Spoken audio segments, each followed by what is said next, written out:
Hello and welcome back to Advanced Hwoarang Lessons. We're gonna cover Flamingo. And the last time I talked about Flamingo, I wanted you to put the foot down because when you do put the foot down, you get access to a certain new moves, right?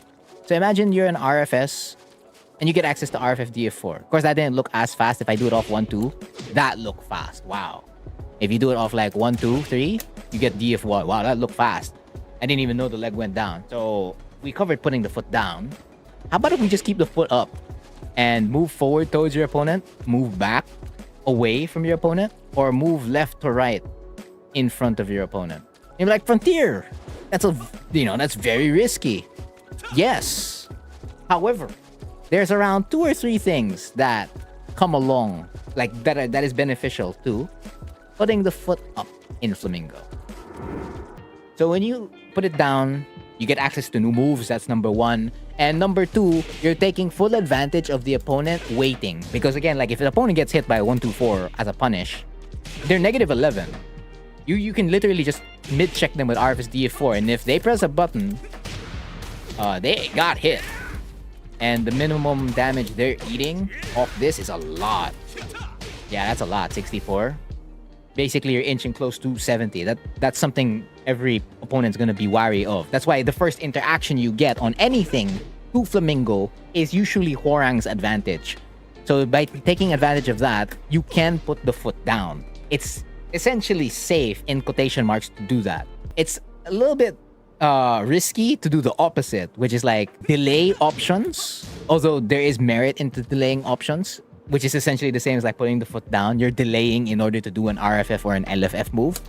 But it's even more like head scratching, like when you keep the foot up. So let's say you do down 3-4 on hit, right? It's like nobody's going to be pressing a button here. Usually if they press a button, they've paid the price.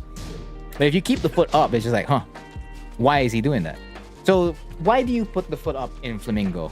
So for putting the foot down, there's 2 reasons. For putting the foot up, it's 1. Well, technically, it's also 2. But the main one is you're looking for a reaction from your opponent. So if they're already waiting after they get hit, they're going to do one of the 2 things when they get hit, right? So they're going to wait, and you can keep your leg up, and that'll be safe in quotation marks, hard quotation marks, or they're going to press a button because you did down 3-4, and you're moving back, and you're vulnerable. The only way you can protect yourself here in right Flamingo is to do RFS F4, because again, 8 frame high, or RFS back 4. And you'll be negative 12 if they block that, if they just dash block. So they're either going to press a button and that's how you're going to retaliate, or they're not going to press a button. And you get, more time to like keep the foot up. It's like what Hwoarang did in Tekken Bloodline, when he was fighting Jin. He just kept the leg up the entire time. And that really makes the opponent think, because it's just like, okay, the Hwoarang is very vulnerable. But at the same time, the Hwoarang has access to a lot of moves, or like key moves. Like again, so if it's right Flamingo, it's the Hell Sweep, that's the launcher, whether RFS back 3 or RFS DF4 if it gets counter hit.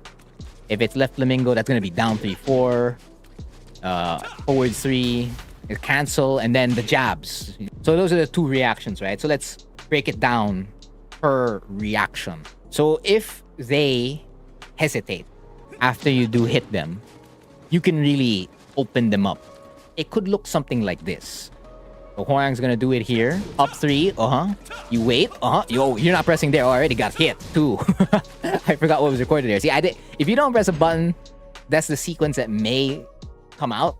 I mean, there's a lot of other things you can do there. You could go into RFF. You could put the foot down as well. You can do another move, reset, by doing an LFS 1, RFS 2, or whatever. LFS down back 4. There's so many ways to do it, but that's like one of the other ways. Another situation that may happen if they hesitate before making a decision. So if they wait a bit, I jab. I tried to jab there. I got punished by Hwoarang because Hwoarang's LFS 1 came in. Because I was like, his foot's up for a little bit too long. All right, I'm going to retaliate because he's open, and the only thing he can do is in that situation, LFS DF3 and LFS back 3. And a jab's going to keep me safe if I block, if it gets absorbed by those 2 power crushes. But there, I lost. And you see it with all the other ones. Get punished there. Over here. Up 3. Like, he remains safe, and you just guys return back to a neutral situation. Up 3. Creates pushback. Oh, and then you got punished. So that's the advantage when the opponent hesitates. They're either just going to be really waiting, or it's going to be like they press the button and they were a little bit later and then they get hit for it. And then if they do get hit while your leg was up, all the more they're inclined to either press their button faster, or number two, they're going to wait even longer. And that's going to like allow them to get opened up even more. And it really helps with like moves that have pushback. So the moves I did demonstrate there, LFS forward 3 and up 3, they have pushback on hit. Or on block rather, not on hit, because on hit it knocks down, right? Because if they backdash, if the opponent does backdash, most moves don't catch here anymore. So as you can see, yes, a good number of moves are, well, whiffing. And backdash does cover a lot, and if they just step, right, all the more they're gonna like get rid of more and more options. So like the ones that catch, let's say that one forward 3, that's gonna whiff. Of course, that's gonna catch. Down back 4 will catch, but of course it's in the step, so they can like step, duck, block, or whatever. If you do 1, that's gonna lose on the step, so they can either backdash and step, or step then backdash. I mean, it's their choice, but there's risks to it, even with like forward 3. And that's always been like the main thing with moves that leave you in Flamingo, and there's pushback on block. And those are the two main moves that have that for Hwoarang. So it ties in very, very nicely with taking advantage of the opponent hesitating while your leg is up. Whether it came off a move with pushback, or if you did it off normally, like a 1-2-3 or a 1-2-4 or a down 3-4 on hit, so on and so forth, right? So that covers for the first reaction. The second one is where the opponent presses immediately. And we can still use the same thing that was recorded here. So if I press immediately, Hwoarang actually has the time to go back. Like, he's not going to get hurt here. Most of the time, depending on the move that opponent uses to retaliate. And so Hwoarang's best mid here would be like DF1 plus 2, and that still gets hit. If I do it with another one, this is the Power Crush, I believe. Yeah, you still get punished. So even if they press immediately, they're gonna lose. If it comes with like the move with pushback, right? Because if it comes off a move that doesn't have pushback, let's say I do 1-2-4 and I wanna keep the foot up, I'm going to lose immediately. Like, even if I'm -11, I can still hit the Hwoarang, because the jab's gonna reach. Like, there's not much distance between me and him. So if that's what happens, and it didn't come off like the move with pushback, LFS forward 3 or up 3, it is a dead giveaway on how your opponent's reacting. What do I mean by that? So let's say you were in a rut with like building up stuff with Hwoarang, and you're like, oh, I don't know what to do here. Like, I don't know where to focus, or like my offense is sputtered out. So one of the main things I like saying is that punishment can anchor you. So because when you get a punish, you have frames and you can initiate a mix-up of any kind. So if you do get it off 4-3, you can do F1 plus 2 and then mix it up with down 3-4. So if you get enough 11 frame punishes off 4-3 and condition them with 4 plus 2, like you're gonna tell them, I'm gonna F1 plus 2 right after this. They're gonna know that, so they're never gonna press a button after that. So every time you get a punish, you get access to that mix-up. So it's the same thing here. Since they're giving you that reaction immediately as your foot remains up, you've like risked, I don't know, maybe 1 or 2 turns using your punish. So your 1-2-4 punish, and then keeping the foot up by either going forward or backward, or even like to the side. So like 1-2-4 to the side, then go backwards. By keeping the foot up, you get to really see the, and if the reaction again is pressing a button, it's gonna be the easiest adjustment. So like, okay, that's your answer. Here's my reply. And then they're gonna get hit immediately because they were thinking your foot was going to remain up.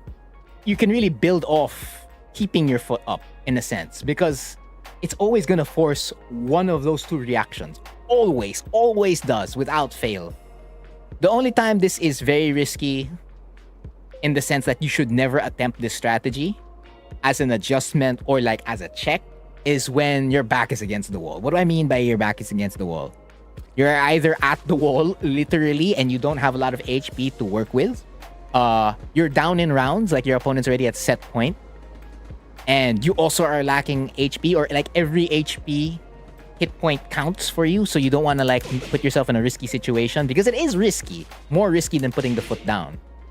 So it's only for those kind of situations, like the true back to the wall kind of things. But if you're not in those situations, like, it's very good to like throw out in the middle of the set or at the start of the set, and then you can start like connecting it to all the other mix-ups, all the other things that Hwoarang can do to affect the game state and whatnot, blah blah blah. And of course, again, you got to weave it like how your opponent's reacting and adjust accordingly. So yeah, I think that was a little bit of a mess the way I explained that, but I hope you understood it. If you have any questions, just put it in the comments and I'll probably answer it. I'll be looking at the comments of this video, I don't know, for like 2 or 3 weeks, so you have enough time if ever you do have a question about it. So again, end screen's gonna show the next advanced Hwoarang lessons when it does drop. So for me, I've been Frontier, and that's been the cheese for today. See you in the next advanced Hwoarang lesson.